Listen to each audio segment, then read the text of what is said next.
On today's show, we have an update on Ryu's investment as well expansion. Plus, we learn why the banana is the world's leading fruit amongst all athletes. And mainstream media has negatively portrayed the Middle East. We speak to someone who lives there to tell us how it really is. 15 on 15 starts right now. Hi everyone, thank you for joining us. I'm Yantu Liu. The general manager of the Ryu Palace spoke out in regards to the work permit inspection that police conducted on the former Westin property over the weekend. The GM of the Ryu is asking the government to leave them alone. His defense is that the foreign investor is contributing to Aruba's tourism industry by taking over a property that was financially unstable and now renovating and improving it. A tremendous amount of investment and work is being put into the former Westin property by the Ryu Palace investor and operator. The current Ryu Hotel will be expanded. The infrastructure of the Westin will not change. However, major renovation work will be done. A new pool will be built, amongst other internal as well external work. Once all is said and done, the general manager of the Ryu says 400 local people will be hired on. This is a $180 million renovation. It is expected to be completed in 4 months' time. Over the weekend, police officers invaded the construction work site to check workers' legal documents to work. 32 subcontractors were discovered working illegally on the island. An immense amount of construction work is being done on the former Westin property. The all-inclusive resort has invested millions to expand the current Ryu Hotel. The representatives of Ryu says they have an aggressive marketing team targeting the European market, and says the occupancy for the additional rooms look promising. Ronnie Wicks, the lawyer representing the Ryu, says the police actions being taken on the Ryu project makes a bad impression on foreign investors. Moving forward, in other local news, Peter Steinmetz, the director of Aruba Airport Authority, has resigned. The Minister of Tourism and Transportation revealed at a press conference on Wednesday that there are a few candidates to fill the position, all of whom are from the JFK Airport in New York City. Judging from government meetings with the Schiphol Group, an executive who works at the JFK Airport in New York City will most likely be the successor for Peter Steinmetz. The position as the director of Aruba Airport Authority requires someone with a significant amount of qualifications to fill it. The person who fills this position to manage the airport must meet all standardized requirements. Minister Anwar Oduber has met with the leading potential candidate who works as an executive at the JFK Airport. The other two candidates are also employed at the JFK Airport. The Schiphol Group manages one of the JFK terminals in New York. There's the connection. Now, the leading candidate to replace Peter Steinmetz is American. November 19th is International Men's Day. This year, Aruba is commemorating this day in a meaningful manner. We are aware that it is not easy for men, because most of the times men, they don't want to talk about it. And because of that, we are aware that we have to do something about it. And that's why we are doing something about it. And we are working on this awareness project, and which will culminate on the 19th of November, and which is the International Men's Day, in which we will be having an international guest speaker, Tony Stewart, that will be on the island to give a positive influence on the whole island of Aruba concerning the positive role of men. Switching gears to a completely different topic. When I refer to places such as Saudi Arabia, Bahrain, and Egypt, what are the first thoughts that come to your mind? The words protest or unsafe may pop up.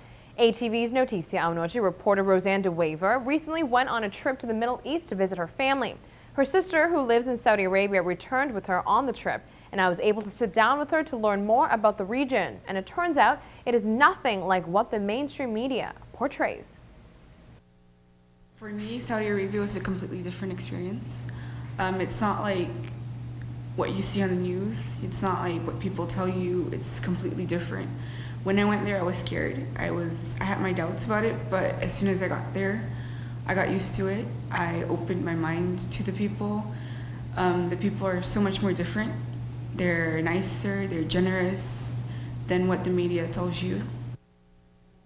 Later on in the show, Selena reveals how the people feel in regards to the media's negative portrayal of their people.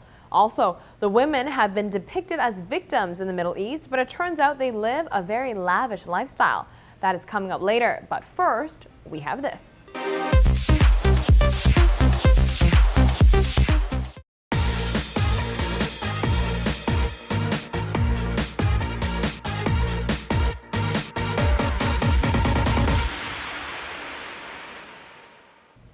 Welcome back from the break. You are about to look at bananas in a whole new way. There is a reason why the banana is the world's leading #1 fruit amongst athletes. Take a look. Bananas contain 3 natural sugars: sucrose, fructose, and glucose combined with fiber. A banana gives an instant, sustained, and substantial boost of energy. Research has proven that just 2 bananas provide enough energy for a strenuous 90-minute workout. Besides for energy, the fruit can also help overcome or prevent a substantial number of illnesses and conditions, making it a must to add to our daily diet. Furthermore, here are 2 occasions where you should have a banana. When you are hungover, one of the quickest ways of curing it is to make a banana milkshake sweetened with honey. Here's why. The banana calms the stomach and with the help of honey builds up depleted blood sugar levels, while the milk soothes and rehydrates your system. And if you have a big game coming up, have a banana. They are high in vitamin B that can help you with your nervousness, so it helps with your nervous system. From bananas to apples, an apple a day doesn't only keep the doctor away, it also keeps a woman's dull sex life at bay. Women who eat at least 1 apple per day have higher sexual quality of life. Italian researchers recruited more than 700 premenopausal women between the ages of 18 and 43. All of whom had no recent history or complaints of sexual disorder. The study concluded that women who ate 1 or more apple a day had higher sexual function scores. Of course, there could be many factors affecting these women's sex lives, like contraceptives, physical activity, and dietary habits. But even after the researchers controlled for these variables, the findings remained representing that there is indeed an association between daily apple eating and a great sex life. And now we on the island are blessed with sunny, beautiful weather pretty much 365 days a year, which also motivates us to work out outside. However, the outdoor heat and humidity isn't always ideal for workouts. Here's why. It's true, hotter temperatures can help you warm up faster, but the health risks far outweigh that little benefit. For starters, when you work out in super hot temperatures, your body sweats a lot to cool itself. Then your blood rushes to the skin to cool it, which means there's less blood in your muscles. That makes your blood pressure drop and your heart rate go up, which can sometimes cause you to feel lightheaded. As your body temperature climbs higher, you might feel nauseous and put yourself at risk for heat stroke, seizures, and heart rhythm problems. So, if it's too hot and humid, move your workout indoors. And on that note, we will be right back. Take a look to see what is coming up next. Mainstream media in Hollywood has undoubtedly glorified places such as New York City and LA. On the other hand, there are other countries and regions American media has dubbed as scary or unsafe. A young woman who lived in Aruba most of her life, who then moved to Saudi Arabia, says what we see on TV is nothing that reflects the Middle East. Selena de Waver lived in Aruba for 7 years before moving to the Kingdom of Saudi Arabia and the Kingdom of Bahrain. Prior to stepping foot into the Middle East, she was already hesitant. I lived in Aruba for 7 years. I also lived in Curacao for 6. As soon as my dad told me that we were moving to Saudi Arabia, I was a bit excited but scared at the same time because I didn't know what I was going in for. I would admit that the only places I traveled to was Miami, Florida, and Orlando, and Curacao. And then when I went in there, it was a completely different place. The people were different, the way they dressed were different, the way they talked were different. It was scary. It was a little bit scary because of what I saw in the media, what people told me. But after a while, I adapted. The people of the Middle East are angry with the way mainstream media depicts their entire population. It's true, there are protesters there, but it is a small group of them. A lot of my friends are Muslims. Many of them actually are Muslims. Most of them are Muslims. They're very angry because that's not completely how their hometown are. A lot of them are from Egypt, Lebanon. A lot of them are Palestinians. And they find it really sad that people don't see the truth, what they see. They're angry with the media. I'm angry with the media because I see these people are nice people. They're generous people. They're caring people. And I think the media has blown what they are out of proportion. Not everyone who lives in the Middle East is a terrorist or wants to become one.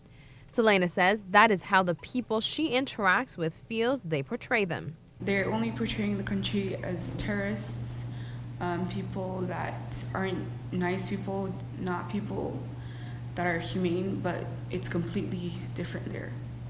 Another aspect that the media has gone wrong is the way women are treated. It is true women in most of the Middle East do not have equal rights, but they live lavish lives in which they do not wish to trade or give up. The women do not have equal rights there, but the women there, I have talked to many of them. Many of them have told me that they wouldn't have it any other way. Some of them don't want to drive because they have drivers for them. They live a lavish lifestyle compared to what the media tells you. They have maids, cooks, drivers. Basically, they have to do nothing. So they love their life. They choose to dress that way. It's not because the men force them to. They choose to cover up their face, cover up their eyes, cover up their hands. On our next show, we will have both sisters encourage the people on the island to venture further beyond borders of Orlando or Miami for vacation, for instance. And broaden your horizons will be the message for the next show. That is it for us today. We'll see you next time.